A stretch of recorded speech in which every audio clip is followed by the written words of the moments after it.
country where you can't talk to strangers but can get married to one. We live in a country where you getting married to a person whom you love from the past 3 years is seen as a crime. But at the same time, you getting married to a stranger whom you barely know is called tradition. In India, marriages are not just wedding. It is not just two people standing on decorated stage. It is not just about music, lightning, relatives and blessing. Because behind every Indian marriage, there is a system. A system built on family conditions, caste boundaries, money, fear of society and silent pressure. People love asking the question that whether it's a love marriage or an arranged marriage. But that question itself is wrong. Instead, the question must be, are you happy with the person whom you're getting married to? But nobody asks that. The real fight in India is not between love marriages and arranged marriages. It is between choice and control, consent and pressure, compatibility and family image. We live in a country where some marriages begins with blessings, some begins with compromise, some begins with trust, but some begins with fear, some begins with love, but some begins just because saying no was never an option. And this is the reality of marriages in India. Arranged marriage. The version of arranged marriage which Indian society shows is so beautiful. Like parents searching with care, horoscopes matching, families like meeting respectfully. Everything feels dreamy. Whispers like he looks so handsome, she is so beautiful, they are just match made in heaven, blushing, shy. Everything feels respectful, everything feels safe. And from childhood we have been taught that parents know better. And yes, sometimes they genuinely do. And that is why exactly arranged marriage is still so powerful in India. Many relationships in arranged marriage are deeply loved and stable. Just like some of our parents, our grandparents, they are going to have a happy ending. But then there is a hidden truth.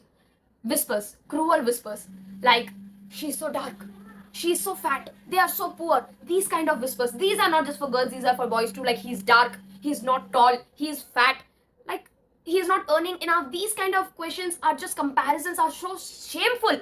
Like you are completely body shaming someone. This is just racism.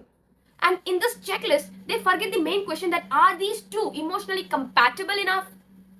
Because Indian society often prepares us for wedding ritual, not emotional reality. Nobody asks that can they communicate? Can they handle conflicts? Can they understand each other? Can they handle family pressure? Etc. etc. And this is why some arranged marriage becomes emotional prison despite of family approval. Not because arranged marriage is wrong, I'm not at all saying that it is wrong, but because sometimes social approval is often mistaken for compatibility. The darkest side of arranged marriage is not the arrangement itself. It is what happens when the family control continues even after the wedding. Like in Indian homes, marriages are not just between husband and wife. It is between the in-laws, caste discrimination, financial demands, reputation pressure, and 95% the women are expected to carry the weight. She is told to adjust with her husband, adjust with her new family, adjust with the new environment, adjust with the new rules, adjust with disrespect, adjust with silence. And this word, adjust, has destroyed more peace than people admit. Because adjustment is a word which is socially acceptable for tolerating unhealthy behavior. This is how arranged marriages becomes dangerous. Not overnight, slowly, one compromise at a time, one silence at a time, one ignored red flag at a time. And because the marriage is family approved, the victim often feels even more trapped. Because leaving doesn't mean just leaving a person. It means facing family disappointments, society shame, relatives' judgments, and taking the blame of breaking the marriage. And just because of this, a lot of unhealthy arranged marriages survives for years. Not because they are happy, but because they are socially protected. And this is the darkest truth of arranged marriages in India. And this is why a lot of marital cases comes in front in India, like extramarital affairs, marital rapes, and these are something the life proves of unhealthy arranged marriages in India. Love marriage. People call it freedom. And yes, compared to forced compatibility, it offers something precious. Choice. You know the person beforehand. You know their flaws, their softness, their anger, their dreams, and that is powerful. But we live in India, and love marriages is rarely about love in India. Because the moment love enters the chat of marriage, the conversation of marriage, the real interrogation begins. What caste, what religion, what language, what community will the society accept? What will the relatives say? Did the girl choose on her own? Did the boy manipulate her? This is why in India, love marriages is less about love and more about resistance. Sometimes couples are not fighting against each other, they are fighting an entire generation of conditioning. And the saddest part is, even two adults who are mature and compatible, society can still turn relationships into battlefields. Because in India, family honor is often placed above individual happiness, especially for girls. Because a girl choosing her own partner is still seen as rebellion, family insult, disrespect, loss of control. And this is why sometimes some beautiful relationships does not end because of heartbreaks. They end because of family power.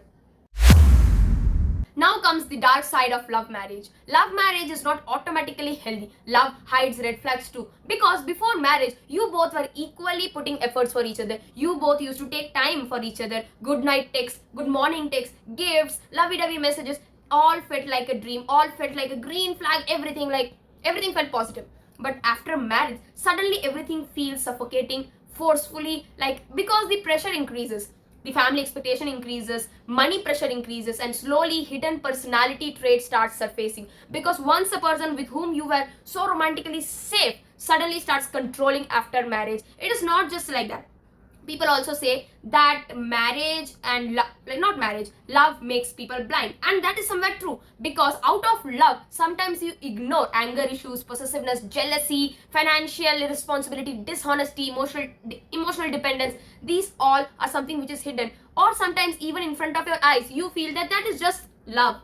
You feel that they will change for you, or you feel that they are just angry or not in a good state. But that is not true.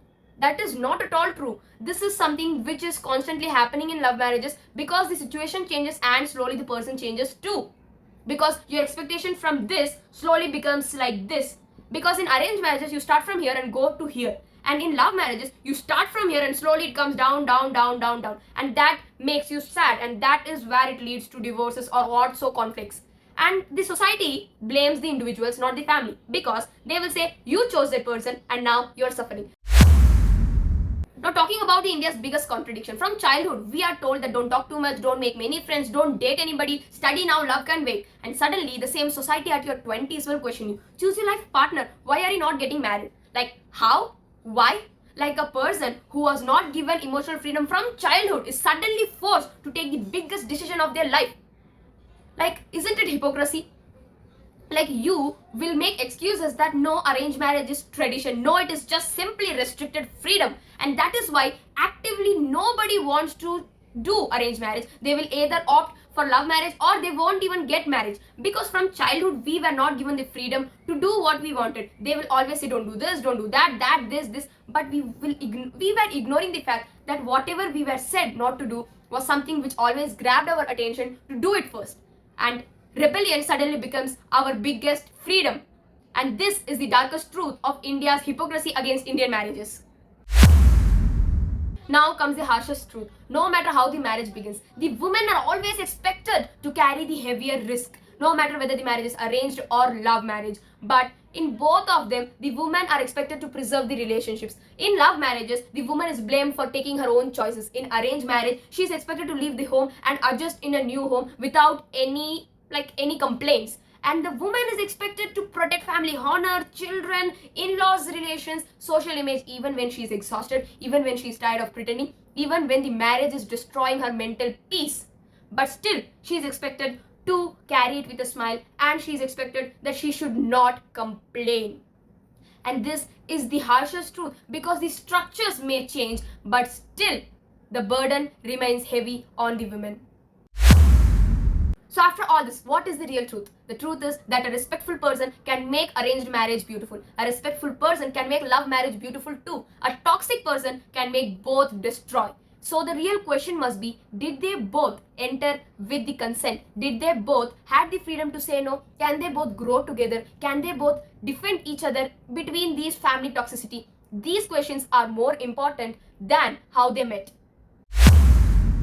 In the end, the problem is not arranged marriage versus love marriage. The biggest problem is that too many marriages still begin without freedom, without consent, without emotional maturity, and sometimes without the courage to say no. And until that ends, we will just keep on celebrating beautiful weddings and silently creating broken lives.